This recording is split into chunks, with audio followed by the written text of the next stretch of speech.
marinated this pork tenderloin 24 hours ago. Steamed bok choy and some confit garlic fingerling potatoes. Start with our potatoes.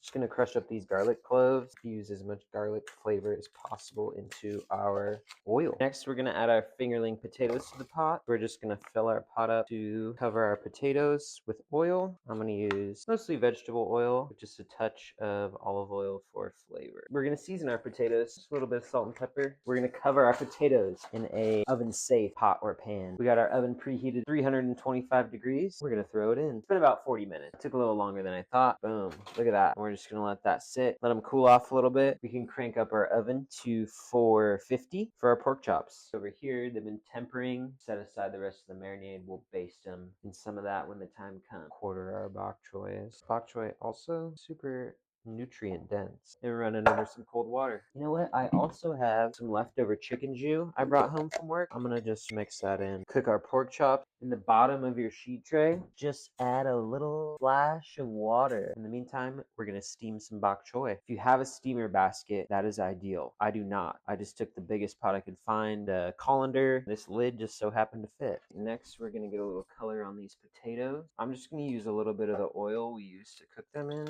I want to get a little texture on the outside of these. It's been about 4 minutes. Peeking on our pork chops. Give them a little baste and spend 5.5 minutes. Get it out of our makeshift steamer basket and run it under some cold water. So our fingerlings are looking good. We gave those, what, 4 minutes? This is going to be our second basting. It's only been about 2 minutes since the last time. We got a little bit of marinade left over. Reduce it down by like half. Pork chops are done. We're going to let them rest for a couple minutes. Our sauce is finished reducing. We're just going to add a splash of vinegar to balance out the saltiness. While our pork chops are resting, I'll just hit them with a little bit of our sauce. It's been about 6 minutes. Our pork chops are nicely rested. Slice them up and then we'll plate. We'll put down our starch. We'll lay a couple of pieces of our bok choy we patted dry. And that's gonna be it. Enjoy.